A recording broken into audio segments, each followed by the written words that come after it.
जी दोस्तों, welcome back. My name is Neeraj Sharma. आप इस वीडियो को कहां से देख रहे हैं, आपका नाम और आपके शहर का नाम वीडियो के कमेंट बॉक्स में जरूर बताइएगा। अगली वीडियो में मैं आपका नाम जरूर लूंगा। और अब सीधा बात कर लेते हैं आज के इस केस के बारे में। एक ऐसा केस जिसमें एक व्यक्ति का मर्डर तो कर ही दिया जाता है, लेकिन इमेजिन करके देखिएगा उसकी लाश के पूरे 500 टुकड़े भी कर दिए जाते हैं। यानी इस बात को सुनकर आपको यकीन भी नहीं होगा कि आखिर कोई इंसान किसी की लाश के 500 टुकड़े कैसे कर सकता है। तो इस केस की पूरी डिटेल्स के लिए मैं आपको लेकर चलता हूं मध्य प्रदेश के होशंगाबाद में, जहां पर एक जगह थी आनंद नगर, और उसी आनंद नगर में वीरेंद्र पाचौरी उर्फ वीरू पाचौरी अपनी पत्नी रानी पाचौरी के साथ रहा करता था। वैसे तो वीरू कोई खास काम नहीं किया करता था, लेकिन उसकी पत्नी पास में ही एक बुटीक में काम किया करती थी, जहां से जो भी पैसा आया करता था उसी पैसे से वो लोग अपने घर का खर्चा चलाया करते थे। लेकिन फिर वीरू के दिमाग में ख्याल आता है कि मैं घर पे ठाली रहता हूँ, अक्सर शराब पीता हूँ, क्यों ना मैं भी एक नौकरी कर लूँ। और उसकी पत्नी रानी भी काफी दिनों से उसके ऊपर नौकरी का दबाव डाल रही थी। अब वो पास में ही एक डॉक्टर था जिसका नाम था सुनील मंत्री, और उम्र थी पूरे 55 साल। उनके यहाँ पर ड्राइविंग की नौकरी कर लेता है।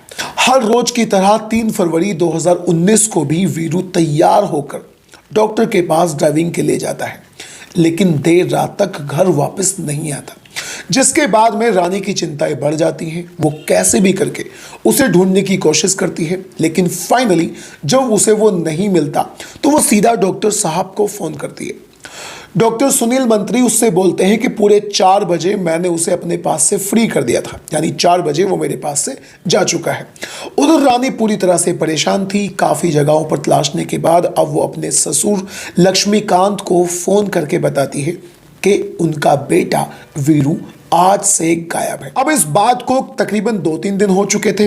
अब लक्ष्मीकांत पूरी बात कंफर्म करने के बाद, यानी ये सब जानने के बाद कि वो कहां पर कैसे कैसे नौकरी करता है, सीधा डॉक्टर साहब के घर पहुंच जाते हैं। लक्ष्मीकांत ने डॉक्टर साहब से पूछा। डॉक्टर साहब के बात करने के तरीकों पर लक्ष्मीकांत को पूरी तरह से शक होता है, और वो उससे बोलते हैं कि मैं तुम्हारे घर के अंदर जाकर अपने बेटे की तलाशी लेना चाहता हूँ, यानी तुम्हारे घर की तलाशी लेना चाहता हूँ। एक बार अपने बेटे को तुम्हारे घर के अंदर तलाशना चाहता हूँ। लेकिन डॉक्टर ने सीधा सीधा मना कर दिया। इसी बात पर इन दोनों की बहसबाजी होती है, और ये बहसबाजी झगड़े का रूप ले लेती है।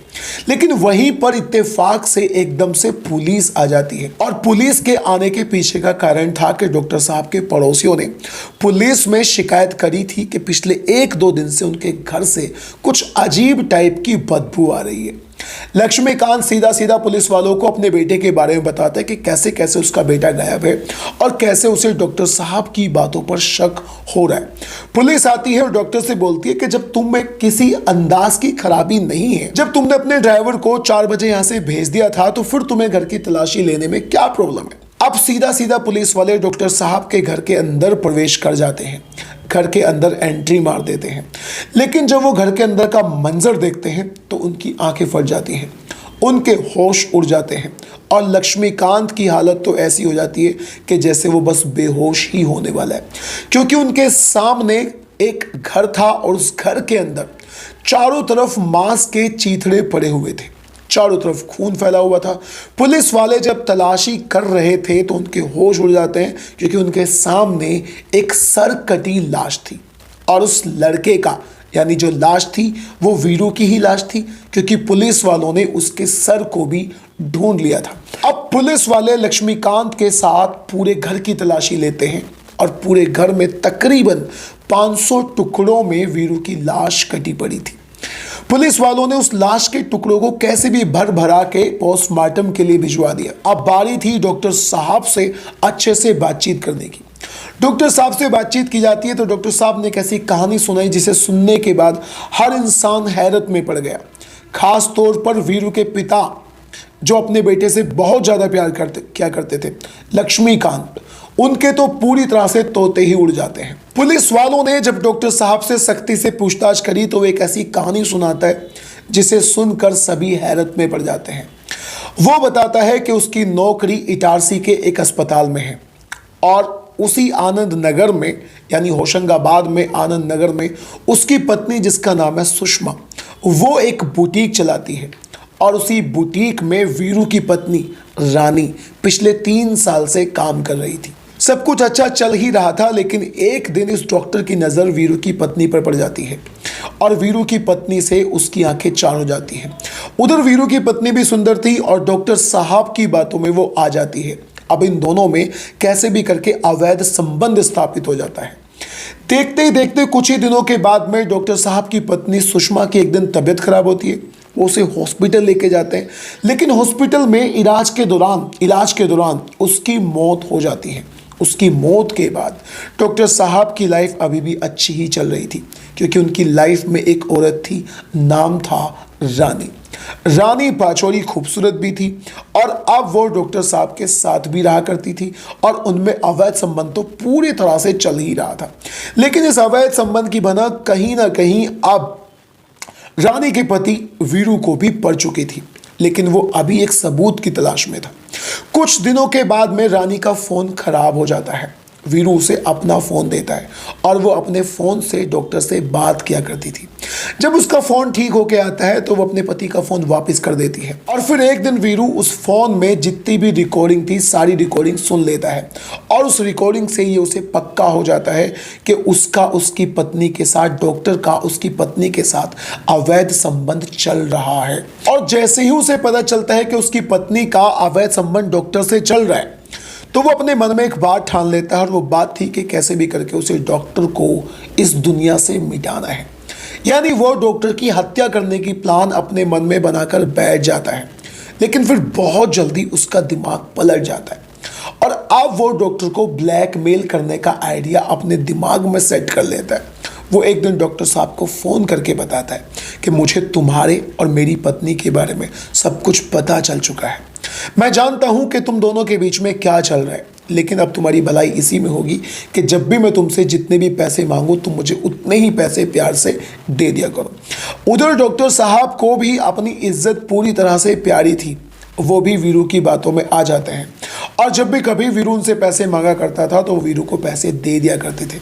लेकिन बहुत जल्दी उन्हें एहसास होता है कि इस तरह से तो मैं पूरी तरह से कंगाल हो जाऊंगा और एक ना एक दिन ये राज खुल भी सकता है और पब्लिक को अगर पता चला मेरे रिलेशनशिप के बारे में, रानी के बारे में, तो शायद मेरी बेइज्जती भी हो सकती है। और एक दिन ऐसा भी आ सकता है कि अगर मेरी दौलत खत्म हो जाती है तो रानी भी मुझे छोड़कर मेरे पास से भाग चली जाएगी। इसीलिए उसके खुद के दिमाग में आइडिया आता है कि अब वो वीरू को अपने रास्ते से हटाएगा। बस इसी बात को अपने दिमाग में रखते हुए वो रानी से बोलता है कि मुझे एक ड्राइवर की ज़रूरत है, क्यों ना तुम अपने पति को मेरे पास ड्राइविंग के लिए छोड़ दो, उससे बोलो कि वो मेरे पास ड्राइविंग का काम कर ले। और बस वीरू भी उसकी बातों में आ जाता है और वो उस डॉक्टर के यहाँ ड्राइविंग ज्वाइन कर लेता है और इनकी लाइफ में सब कुछ अच्छा चलना शुरू हो जाता है। लेकिन फिर दिन आता है 3 फरवरी 2019 का। 3 फरवरी 2019 को जब सुबह सुबह वो डॉक्टर साहब को लेकर गाड़ी से इटारसी के लिए निकला था तो उसके दांत में दर्द होता है। डॉक्टर साहब उसे दवाई दिला देते हैं, दर्द सही भी हो जाता है। लेकिन इटारसी से वापस आते आते उसके दांत में दोबारा से दर्द होता है और वो इस बात को डॉक्टर साहब से बताता है। लेकिन डॉक्टर साहब के बाद में यहीं पर एक दूसरी बात दिमाग में आ जाती है और वो थी कि अब उन्हें एक मौका मिल चुका है वीरू को मारने का, वीरू को अपने रास्ते से हटाने का। इसीलिए वो वीरू को घर के अंदर लेकर जाते हैं और दर्द उसे हो ही रहा था। दर्द को ख़त्म करने के बहाने उसे एक इंजेक्शन लगाते हैं और उस इंजेक्शन के लगाते ही वीरू बेहोश हो जाता है। फिर गला दबाकर उसकी हत्या कर डालता है। उसके बाद में उसके दिमाग में बात आती है कि इस लाश को भी कैसे न कैसे करके मुझे ठिकाने लगाना है। बस लाश को ठिकाने लगाने के लिए वो सीधा मार्केट जाते हैं, वहाँ से आरी लेकर आता है, साथ में एसिड भी लेकर आता है। कहीं ना कहीं बात दिमाग में ये चल रही थी कि एसिड में डालने के बाद में उसकी बॉडी जल्दी गल जाएगी। बस वो एक एक करके उसकी बॉडी को काटना शुरू करता है और देखते ही देखते उसकी बॉडी के पूरे 500 टुकड़े उस डॉक्टर ने कर दिए। जरा सोच कर देखिएगा कि डॉक्टर जिसका काम लोगों की जिंदगी बचाना होता है, उसी डॉक्टर ने वीरू की लाश के पूरे 500 टुकड़े कर डाले। 500 टुकड़ों में करने के बाद वो उसकी लाश के जो पार्ट बचे थे, टुकड़े थे, उनको एसिड में डालकर गलाने की कोशिश कर रहा था। लेकिन भला हो उन पड़ोसियों का जिनको बदबू आती है, वो पुलिस वालों को इन्फॉर्म कर देते हैं। पुलिस भी मौके पर पहुंच जाती है और ये केस खुल जाता है। अब यहां पर असली गलती किसकी थी?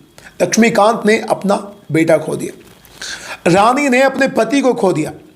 लेकिन क्या आप रानी की गलती बताएंगे, डॉक्टर की गलती बताएंगे? आप जो कुछ भी कहना चाहते हैं मुझे कमेंट बॉक्स में जरूर बताइएगा। और पुलिस वाले इस बात पर भी काम कर रहे हैं कि हो ना हो इस डॉक्टर साहब ने अपनी पत्नी, जिसका नाम था सुषमा, कहीं रानी के लिए उसको भी ना मार दिया हो। अब ये जो कुछ भी होगा वो तो एक अलग की बात है। खैर, आप जो कुछ भी कहना चाहते हैं इस केस के बारे में अपनी राय कमेंट बॉक्स में जरूर बताना। और अगर आपको क्राइम स्टोरी सुनना अच्छा लगता है then do subscribe to this channel.